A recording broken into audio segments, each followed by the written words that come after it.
So, over the weekend, both WWE and AEW took shots at each other. Not just from a competitive standpoint, but also verbally. Roman Reigns was asked about them towards the end of an interview he did, and in response, the comments he made got to the likes of Tony Kahn and Junior DeSantos. And DeSantos, you might say, well, what does he have to do with anything? He's starting to work, I think, on occasions with AEW. He's representing America's top team, so he's part of the company right now for an in-ring perspective and storyline. Tony Khan, of course, being Tony Khan, basically, he's free to say whatever he wants, but although a lot of people feel that that's a detriment to what he's trying to accomplish here. Anyway, both sides, like I said, took shots at each other, and it seems that Roman's comments towards AEW is what really got a lot of people's attention. The way he basically doesn't view them as true competition. The things he pointed out were the fact that they're being babied, by the hardcore fan base. That the fans are more part of the story than anything, which could be a good thing and a bad thing depending on how you view it. And that basically they're very niche. In other words, what he's trying to say by doing this interview is he's like, AEW, basically what he's trying to point out is, the fact that AEW, isn't looked at as competition, not just by them, but by anybody, because of the fact that, the only basically attracting, or only being attractive to a niche group of fans, and not exploring outside of that box, outside of that bubble. He even acknowledged, when he was asked about CM Punk, he acknowledged him as well. And he basically, overall, what he said is that competitive-wise, facing someone like Punk now wouldn't do nothing for him because of the fact that Punk is just getting back into the business, and he feels that he's lost a step or two, and I don't think he means he's lost a step or two as far as like in-ring competition goes, although he made it sound like that. I think he's basically stating that CM Punk is, missing a step or two when it comes to basically not realizing how far the business has come. Like, in other words, it's not just about being a pure pro wrestler. It's not just about, integrating your fan base, into your shows or into your storylines, stuff like that. It's about being more. It's about, trying to appeal to all, genres, if you will, of wrestling. And he pointed that out too. He said that basically they're appealing not just to the mainstream audience, not just to the new viewers, but to the casuals and even the hardcores. Basically, he's saying that what WWE is doing, despite how you might feel about them, is they're trying to basically accommodate a mixture, a conglomerate, if you will, of wrestling fan bases and even non-wrestling fan bases.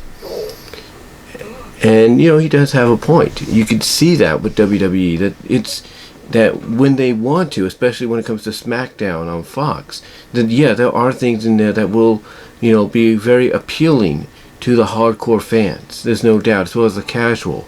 But there's going to be stuff on SmackDown and even Raw, more so on Raw than anything, that's about mainstream, that's about the new viewers and all that. And that's kind of what NXT 2.0 is as well. It's about not just the hardcore fans or the casual fans, it's about the new viewers. It's like, we're going to bring in new viewers, we need to bring in new talent. Talent that nobody's ever seen. And to me, that's what Roman was trying to get across. Now, at the end, he basically did take a shot of saying that, he would basically take the little brothers, as he calls AEW, and toss them around. Basically, if he was to face off with them, he'd toss them around like they were nothing. And again, this got DeSantos' attention, and he's like, tell me where your address is so I can, send me and my little brothers there for you to toss around. And honestly, Junior DeSantos, I'll say this, he has a way with words, but he's new to the wrestling business. And I think if anybody should have taken a shot at him, it was CM Punk. Now, speaking of CM Punk, it did seem like he did take a shot, but then later on, it was proven to be false. It was just some fan posing as CM Punk because of the fact that they don't like what Roman Reigns had to say. And again, this is what makes wrestling interesting. Get your attention, even if you're not watching it religiously or weekly, like a lot of us probably aren't doing right now because of other life commitments or other things might be on, and we'll just DVR or we'll see the clips and all that. This is what makes wrestling intriguing, when both sides start taking shots at each other. Now, here's the thing: when SmackDown was on FS1 this past Friday, which I think they're going to be again this Friday, I'm not really sure. But when they went on FS1, they added an extra hour. They supersized it. Well, not hour, but they added an extra 30 minutes. They supersized it to basically go head-to-head in the first 30 minutes of Rampage. All right, in the first 30 minutes of Rampage. So what did Tony Khan do? Tony Khan's like, oh, you're gonna do 30 minutes, an extra 30 minutes commercial free on FS1? I can top you. I can top you by giving people an extra free hour of Rampage on YouTube with the buy-in. And that's what he did. And he loaded up that YouTube card, or that YouTube buy-in card, with its main event being Bryan Danielson against Minoru Suzuki, which a lot of people consider a classic, although it was viewed on YouTube. Now, the positive that they look at is the viewership, just by that main event alone and the other matches involved, got more views than any wrestling video, wrestling show, video, whatever, on YouTube at that time, very quickly. It's like it went from, let's say, 96K to almost basically 1.0 million within the span of less than 24 hours. And that is impressive. I will say that is impressive. But then, when you actually look at the numbers, especially for the half hour that SmackDown and Rampage went one-on-one, SmackDown beat them. Just like a lot of people expected. They beat Rampage. Now, I know, and a lot of people have pretty much already said this, that had, the matches that we got on the buy-in version of Rampage on YouTube, if some of them, like Danielson and Suzuki, been on on the actual Rampage show on TNT, that probably would have been a different story. But again, this is just Tony Khan being competitive, and he's still learning. Remember now, he's mostly taking charge of everything. He probably has some people, like some legends and all that, helping him out here and there behind the scenes, but he's mostly the one taking charge. He's taking the reins and is whipping everybody to, do this and that, because he's being competitive. And there was one thing that OTR Central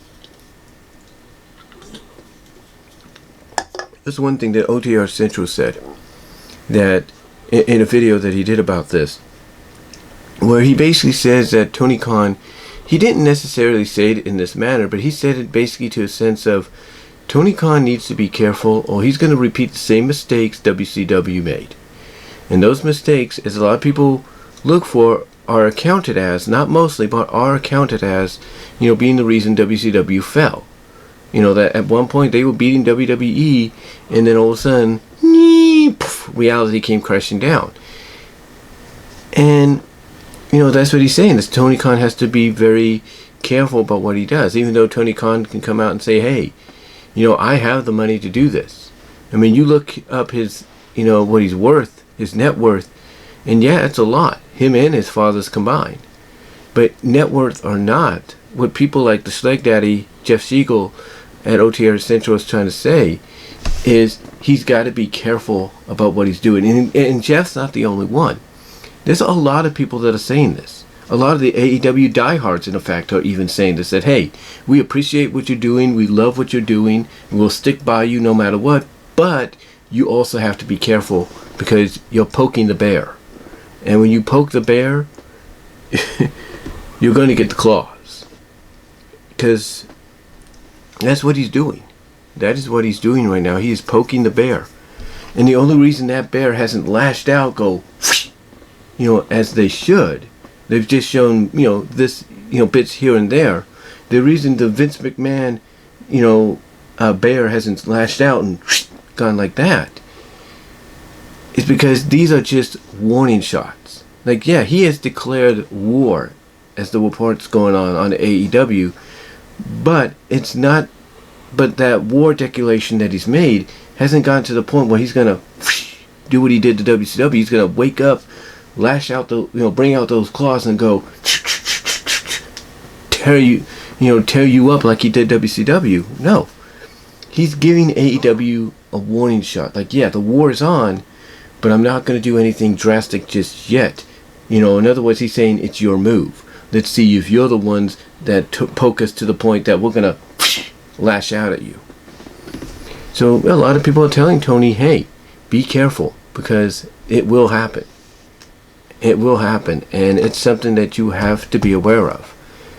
And let's be honest, I don't think TNT, Turner Networks, the Warner Media, like the fact that Tony's doing this. Because let's say Warner Media, when they decide to try to re-up on the contract, or when AEW, I should say, tries to re-up with a television contract with Warner Media. Let's say Warner Media decides, nah, we don't want you anymore. And Tony Khan's like, well, why not? And they say, well, because you're poking the bear too much, and we don't want that. There's a good chance that Tony Khan would be like, okay, I'll just find someplace else. And what if, basically, out of, the Warner Media's recommendation, he can't get anybody else? He can't get anybody else to sign on to take, AEW programming. What's he going to be left? What's he going to be left with? AEW? Twitch? I mean, not AEW, but YouTube? Twitch? He's got to be careful. I mean, yeah, he's got the money to probably start his own AEW streaming network. And I think he's considering that. But, what are you going to be left with? Nothing. So you got to be careful about what you do. And that's what some people are telling him. But besides what he's saying and stuff, in response to not just Roman, but the WWE and all that, despite what DeSantos is saying, despite what Roman's saying, this is stuff that, again, like I said earlier, whether you're watching on a weekly basis or you're not, and you're just catching up through the YouTube clips or what people have to say on social media, and then you probably check it out for yourself later on, this is what's making wrestling exciting right now. Maybe not on the levels of what we had back in the 90s during the Monday Night Wars, and to an extent the Thursday Night Wars, but it's still making wrestling exciting because you never know what's going to happen next. You never know who's going to... Basically, like I said, and I said this before in the video, it's a human game of chess. It's a human game of chess. It's like, who's going to make the next move and checkmate somebody in the long run. Who's going to get the ultimate checkmate? Who's going to, basically king me at the end when it's all said and done? That's what's getting everybody, talking, right? That's what's getting everybody intrigued about the situations, because they don't know what's next. Who's going to make the next move? And that's what, believe it or not, like I said, whether you're watching it religiously, weekly, or just catching up on it when you can, and just hearing about it through social media, watching the YouTube clips and all that, that's what's making wrestling exciting, because it's basically getting people talking. And now you got the men and the women on both sides of the fences going at each other verbally through social media exchanges and interviews, that you're just wondering, okay, what are they going to do in response to what this person said or what that person said? Going back to what getting back to what Roman says to close out this video. Roman did bring up a lot of good points, and these are points that obviously a lot of people are looking at AEW and they're realizing, hey, you need to address this.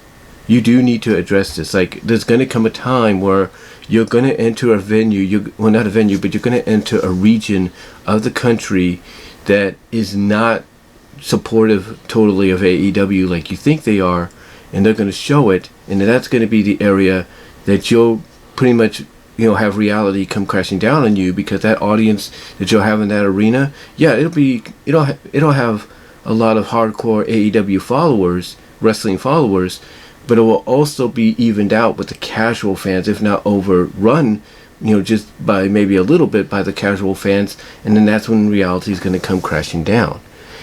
And Tony Khan and AEW have to be prepared for that, and I think that's what people are saying. It's like, Tony, it's like, Tony, basically, watch what you say. It's great that you're doing this to get people to watch your product. It's great that Roman's saying these things to get people to watch their product, but you're new to this still. You're new to this still, and you got to be careful. You have to be careful, because one of these days reality is going to come crashing down, and it's going to come crashing down in a way that basically makes you realize, okay, the honeymoon's over. Now it's time to focus on making this company more appealing to that casual audience that we just encountered, with our visit to, let's say, this place or that place. Hey, so whoever they're going to book Dynamite or Rampage in the future that could pretty much accommodate that, he's going to have to start realizing that that's the next step of the evolution of the company. Because if not, again, it could be one of the things that makes Warner Media be like, yeah, we don't want to deal with you anymore. We're not going to re-up your contract. We're not going to renew it. We want you gone. And they got to be careful, because I think Warner Media wants to keep them. I do. I truly believe that. But I think what Warner Media wants them to do is be careful about, what they do, what they say, who they bring in, because, honestly, you're going to get to that point where, like I said, reality is going to come crashing down. And there's a lot of people that don't want Tony Khan to have reality slap him right in the face, on national television or cable pay-per-view television. They want him to basically, acknowledge that reality now, that, hey, I'm going to book Dynamite in areas where it's not so hardcore and it's more casual, and that's going to be, our product's not going to be very appealing to them as much as, let's say it is in other places we go. Again, I think that's what people are trying to say. I think that's what Roman basically in his thing is saying as well. When he talks about, the fans babying AEW, it's because of the fact that AEW has not gone in front of an audience that's more, more neutral in a sense, more casual and hardcore, but which basically I should say, what I'm trying to say by saying more neutral is basically a blending of hardcore and casual. So I think that's what he's trying to basically say. Yeah, does it rub people the wrong way when he talks about, hey, I'll just basically beat the heck out of everybody, toss everybody around in that AEW roster? Yeah, it does offend people, because there are men and women there that could probably toss him around, without a problem. But still, it's all about competition. And, you can't be very offended, if you will, by one side saying something about another, because they know each other exist. I mean, there are fans that attend the WWE events, that attend Monday Night Raws, that attend SmackDowns on Fox. They attend the WWE pay-per-views. Those are the same people that attend the AEW Dynamites and Rampages and Darks and Darks Elevations, and they also attend the AEW pay-per-views. It's the same fans. The same kind of fans that go, from watching one promotion to another. You can't tell me that the fans at the UBS Arena, you can't tell me those same amount of fans are not going to show up. That are going to show up for Raw, that are not going to show up at AEW Dynamite, the week later. You can't tell me they're not, because they are. It's basically the same kind of fans. It's just, sometimes the majority of fans that go in there, especially since they're on the East Coast right now, they've mostly been on the East Coast more so than anything, is because that's a hardcore section of the country. That's the hardcore wrestling section of the country. And what Roman is saying, in a sense, and the reason, what I'm trying to say, what Roman's saying, in a sense, in his own unique way, is they don't know what it's like to venture outside of that yet. They don't know what it's like out there, in the Midwest. They don't know what it's like, in the Northwest. They don't know what it's like in the North. They don't know what's, like on the West Coast yet. But when they do, that's when reality will come crashing down on them. But we'll see. we'll see. Again, this thing right now, this verbal exchange from both sides of the railroad track, it's good for wrestling. And again, like I said, whether you're watching it weekly, religiously, or you're just catching it here and there when you can, and just hearing what people have to say on social media and watching the clips on YouTube, it's a good time to be a wrestling fan. And I don't see any problem with it. I mean, I understand where Jeff's coming from when he says, hey, focus on your own product, and that's fine. He is right about that. You focus on your own product and you'll get more accomplished.